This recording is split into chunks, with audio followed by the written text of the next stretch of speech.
Bonjour à tous, pour cette nouvelle vidéo, je vais aujourd'hui vous parler de la chromatographie sur couche mince, qui est une méthode expérimentale pour séparer des espèces chimiques et qui est surtout utilisée justement pour analyser ces espèces chimiques, voir si on a des mélanges, des espèces encore pures, ou encore pour savoir de quoi est fait un produit.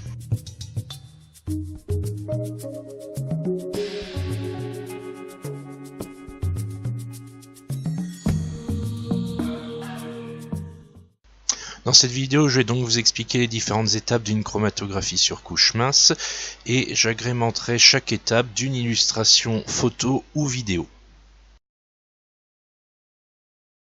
Avant de parler de manipulation expérimentale, je vais déjà vous parler du principe de la chromatographie.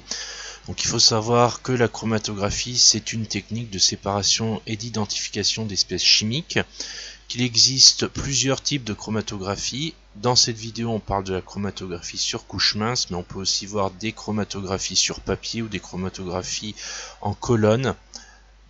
Et j'aborderai les autres types de chromatographie dans d'autres vidéos. Pour la chromatographie sur couche mince, le but c'est de déposer un produit sur un support qui est une plaque de CCM, donc c'est une plaque de plastique recouverte d'une mince couche de produit. Et l'idée ce sera donc de déposer des produits sur la couche mince, sur cette plaque de plastique, et ensuite de placer cette plaque dans un liquide qu'on va appeler éluant, et c'est ce liquide qui va entraîner les différentes espèces chimiques présentes sur la plaque par un phénomène de capillarité. En fonction de la solubilité des différentes espèces chimiques, l'éluant les entraînera avec plus ou moins d'efficacité.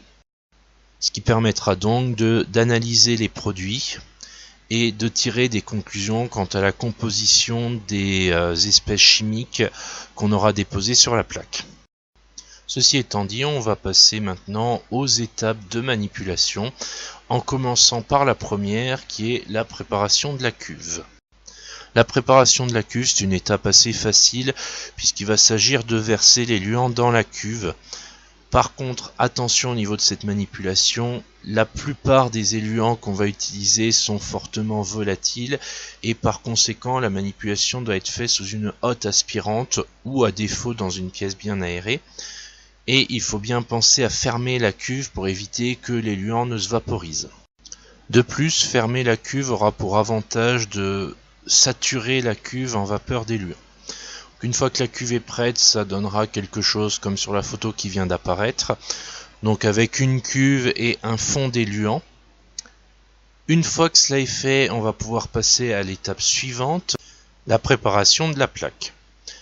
Dans cette étape, on va préparer la plaque de façon à pouvoir y déposer les produits et qu'elle soit prête à être mise dans la cuve d'élution.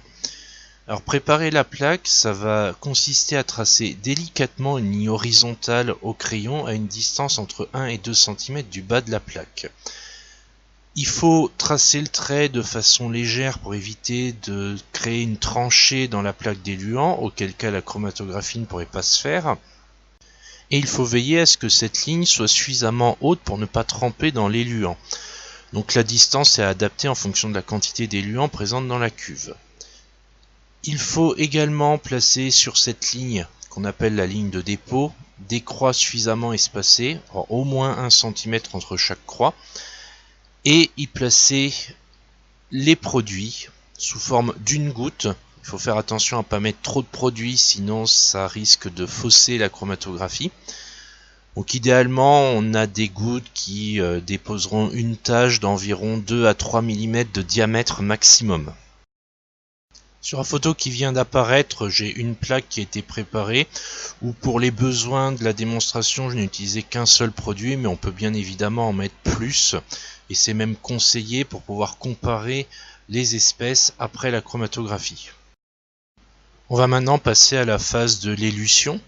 Alors la phase de l'élution consiste à introduire la plaque dans la cuve et à fermer la cuve, puis à patienter le temps que l'éluant progresse et entraîne les espèces chimiques vers le haut.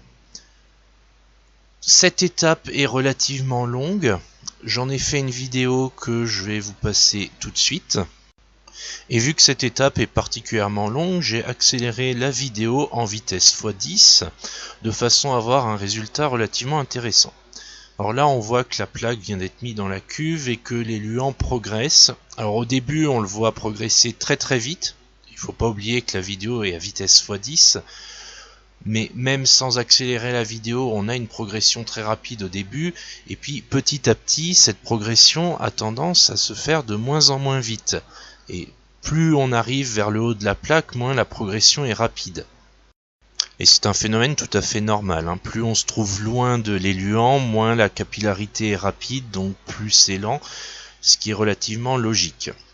Alors à ce sujet-là, si la chromatographie prend vraiment trop de temps, on n'est pas forcément obligé d'attendre d'arriver à 1 cm du haut.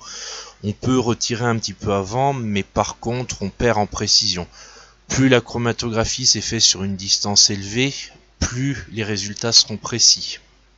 Alors on s'approche doucement de la fin de l'élution.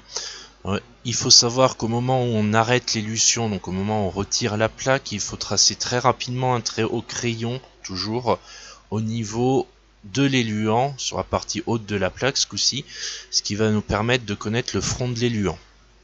Et dernière chose, lors de la manipulation de la plaque, dans l'idéal on utilise une pince, sinon on peut la prendre avec les doigts, mais en faisant très attention à la prendre par les côtés ou à ne toucher la surface blanche que dans les zones où l'éluant ne va pas.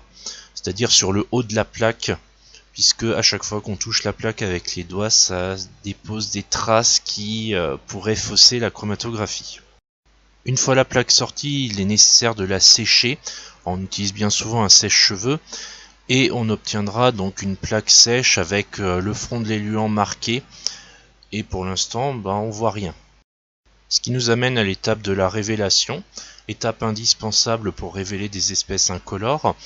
Alors cette révélation, elle peut se faire soit avec une lampe UV, donc on place la plaque sous la lampe et les ultraviolets auront pour effet de révéler les taches, et dans ce cas-là il va être nécessaire de les entourer en étant sous la lampe afin de pouvoir les voir. L'autre possibilité va être d'utiliser un produit chimique, alors soit sous forme de cristaux solides, soit en solution. Quand on est sous forme de cristaux solides, on place la plaque dans un bocal fermé avec les cristaux, on agite, on sort la plaque et on a les taches qui sont apparues. Et dans le cas d'un produit en solution, on va faire comme indiqué avec les photos. Donc dans un premier temps, on met la plaque dans la solution. On s'arrange pour qu'elle soit bien en entier dans la solution. On la fait bien tremper. Pas besoin de faire tremper longtemps, quelques secondes suffisent. On la sort, on la sèche de chaque côté, toujours avec le sèche-cheveux. Ce qui va faire apparaître des taches qu'il sera nécessaire d'entourer de la même façon qu'avec n'importe quelle autre méthode de révélation. Une fois la révélation faite, on a terminé la manipulation de chromatographie en elle-même. Il ne reste plus qu'à en tirer une interprétation. Première chose, on peut déjà regarder si on a une ou plusieurs taches à la verticale d'un dépôt. Si jamais on a plusieurs taches, on peut être sûr qu'on est face à un mélange. Même chose s'il y a une traînée. Une traînée, c'est tout simplement plusieurs taches qui sont très proches les unes des autres. Donc dans ce cas-là aussi, c'est un mélange.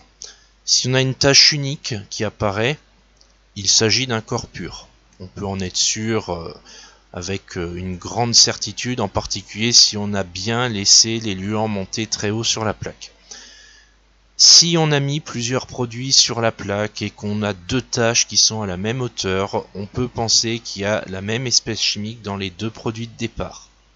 Ce qui permet d'analyser de façon assez poussée des composants comme de l'huile essentielle.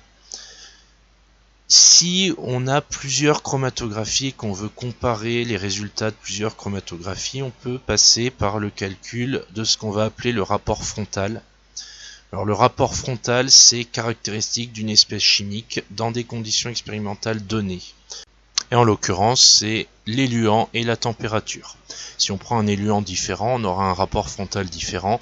Et si la température varie, on aura également des rapports frontaux qui vont varier.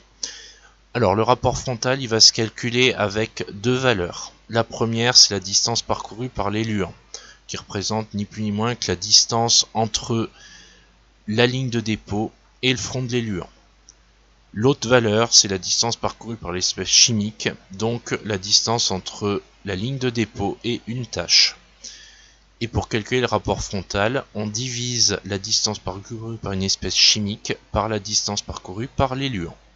Le calcul de rapport frontal est indispensable puisque entre deux chromatographies faites dans les mêmes conditions, donc même éluant et même température, on peut tout à fait en avoir une où l'éluant a beaucoup plus avancé qu'une autre, et le rapport frontal va permettre de comparer deux chromatographies même si l'éluant n'a pas progressé de la même façon.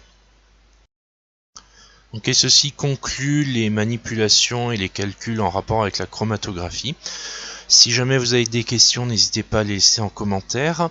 J'espère que cette vidéo vous a plu, et si c'est le cas, n'hésitez pas à laisser un pouce bleu. Et si vous voulez retrouver d'autres vidéos, vous pouvez tout à fait vous abonner à la chaîne. Et maintenant, je vous souhaite une bonne journée. Je vous dis à très bientôt à l'Académie des Sciences.